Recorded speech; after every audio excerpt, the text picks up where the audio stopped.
अपने साथ वाले बंदों से ये पूछ लेते कि अगर मुल्क में सरमायाकारी करनी है, सर इनका पिछला रिकॉर्ड है, इन्होंने सर पाकिस्तान के टैक्स पेयर के पैसे से इनका स्टाफ मियां साहब को और मियां साहब खुद सर $4.5 लाख पर नाइट सर ये बाहर के मुल्कों में रहते थे। सर 165 रुपए का जो बिल अखबार का था वो भी कौमी खजाने से इन्होंने डाला है। और सर आने जाने के किराए में इन्होंने $28,000 जो है वो डाले हैं पाकिस्तान के खर्चे के लिए।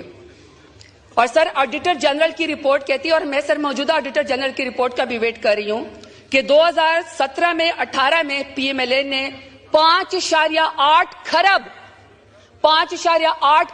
खर्चों में उड़ा दिए। सर मौजूदा भी हम करेंगे कि मौजूदा ऑडिटर जनरल क्या कहता है। सर ठीक है, ये कहते हैं विजन है, अगर ये सर ये समझते हैं कि ये सूटेड बूटेड होके जब कतरे चाइना जाएंगे, कैटवॉक करके किसी और मुल्क जाएंगे और ये कहेंगे कि हमारे मुल्क में सरमायाकारी है, तो सर मेरा इनसे सवाल है कि फिर आपकी सरमायाकारी बेल्जियम में, ऑस्ट्रेलिया में, लंदन में, अमेरिका में, दुबई में क्यों निकलती है?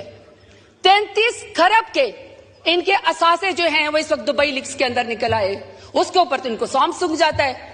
38% बजट के अंदर इन्होंने इजाफा किया है। कहते तनख्वाहदार की जेब से और निकालो, जो गरीब तबका है उसकी जेब से और निकालो। तो सर अगर हम इनको टैक्स दे दें और मजीद इंसाफी दे दें ताकि ये मजीद जो है वो दुबई के अंदर या किसी और मुल्क के अंदर जो है वो सरमायाकारी कर ले।